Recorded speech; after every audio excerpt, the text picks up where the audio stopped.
नीति बाहर से देखने में अक्सर एक शांत समुद्र जैसी लगती है, लेकिन अंदर क्या हलचल चल रही है ये समझना थोड़ा पेचीदा है। आज हम इसी हलचल को डीकोड करेंगे।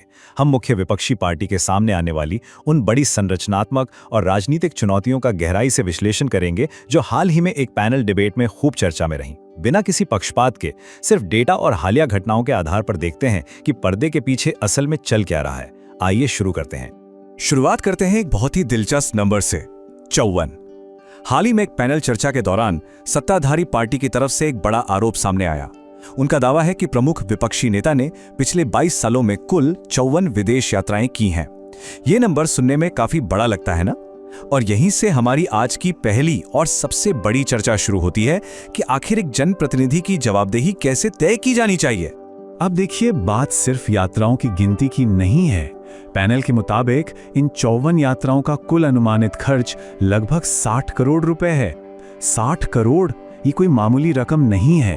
और यहीं से राजनीतिक फंडिंग और वित्तीय पारदर्शिता को लेकर एक बहुत ही गंभीर बहस छिड़ जाती है। यह सिर्फ एक खर्च का आंकड़ा नहीं रह जाता, बल्कि सीधे तौर पर सार्वजनिक जीवन में पारदर्शिता की मांग से जुड़ जाता है। तो आज के हमारे इस एनालिसिस के 3 मुख्य पड़ाव होंगे। पहला, ये 60 करोड़ का सवाल। दूसरा, केरल के मुख्यमंत्री के चुनाव की दुविधा। और तीसरा, दक्षिण भारत के राजनीतिक गठबंधनों की वो उलझन जिसे सुलझाना फिलहाल आसान नहीं लग रहा। चलिए, सबसे पहले बात करते हैं 60 करोड़ के सवाल की। पैनल में जो मुख्य आरोप सामने आया वो कुछ ऐसा था, 22 सालों में 54 विदेश यात्राएं और उन पर करीब 60 करोड़ रुपए का खर्च। लेकिन दिलचस्प बात यह है कि नेता की तरफ से जो घोषित आय है वो सिर्फ 1 करोड़ रुपए के आसपास बताई गई है। अब इनकम और खर्च के बीच का ये जो भारी अंतर है, ये सीधे तौर पर कुछ बड़े सवाल खड़े करता है, जैसे कि इन यात्राओं के लिए फंडिंग कहां से आ रही है, इनका होस्ट कौन है। पैनल ने कुछ ऐसी यात्राओं का भी जिक्र किया जिनकी जानकारी छिपाई गई थी। मिसाल के तौर पर बंगाल चुनाव के नतीजों के दिन ओमान की एक रहस्यमयी यात्रा। सवाल उठना लाजमी है कि क्या ये यात्राएं पूरी तरह से व्यक्तिगत थीं, और क्या इतने बड़े कद के नेता की यात्राएं सच में पूरी तरह गुप्त रह सकती हैं? अब इस पूरी बहस को सही कॉन्टेक्स्ट में समझने के लिए हमें FCRA यानी फॉरेन कंट्रीब्यूशन रेगुलेशन एक्ट को समझना होगा।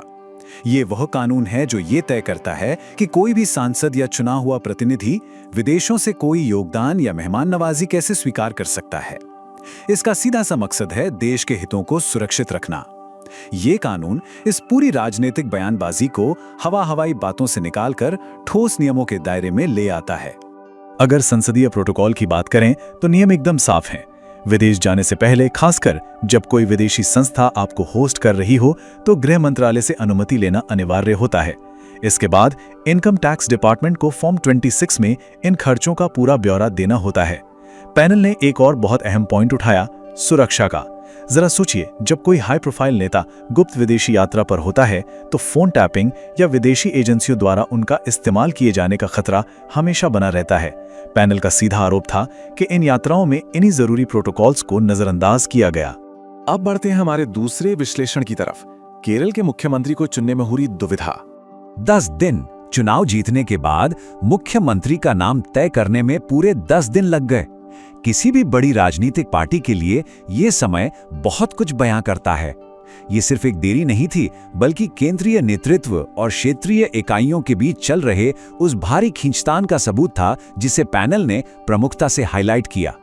आइए इस 10 दिन की टाइमलाइन को डिकोड करते हैं। पहले 3 दिन ऐसा लग रहा था कि पार्टी के अपने विधायकों का भारी समर्थन केसी वेणुगोपाल के पक्ष में है, सब कुछ सेट लग रहा था। लेकिन फिर चौथे से छठे दिन के बीच कहानी में एक बड़ा ट्विस्ट आता है। क्षेत्रीय सहयोगी, विशेष रूप से IUML, भारी दबाव बनाना शुरू कर देते हैं। 7वें और 8वें दिन तक आते आते वायनाड सीट का जो चुनावी गणित है वो भी इस फैसले पर हावी होने लगता है। और आखिरकार 10वें दिन जाकर भारी प्रेशर के बीच VD सतीशन को आधिकारिक रूप से चुन लिया जाता है।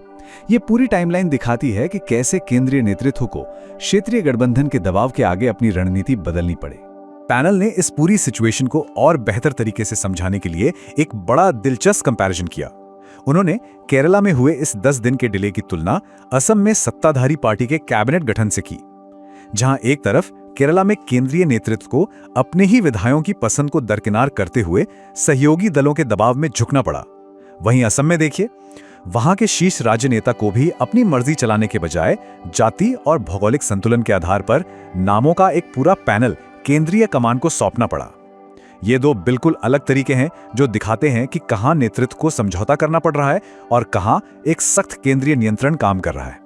तो इस केरल एपिसोड का सबसे बड़ा निष्कर्ष क्या है? वो है आंतरिक पसंद बनाम गठबंधन का दबाव।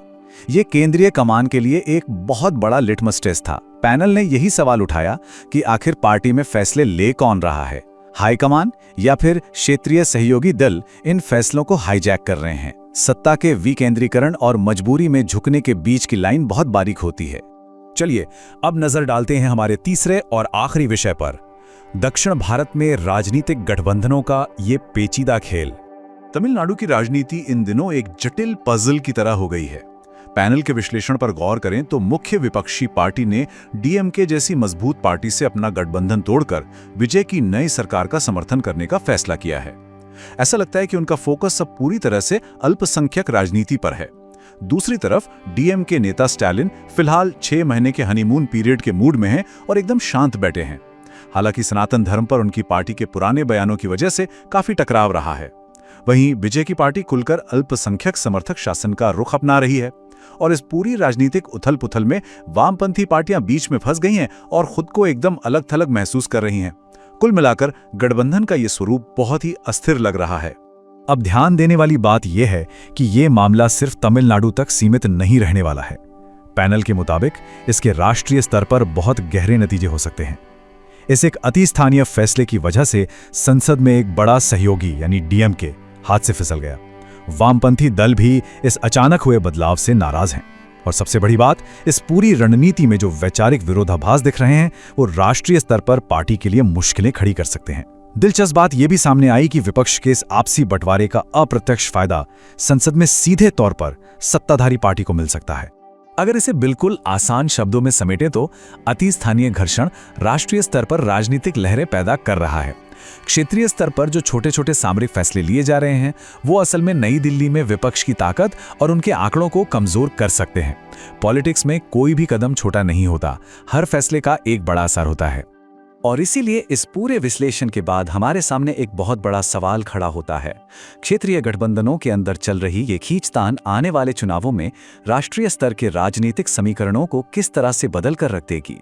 क्या ये घर्षण विपक्ष को मजबूत करेगा या उनकी राह और मुश्किल कर देगा? ये एक ऐसा सवाल है जिसका जवाब देश के सियासी भविष्य की दिशा तय करेगा। इस विश्लेषण में हमारे साथ जुड़ने के लिए आपका बहुत बहुत शुक्रिया।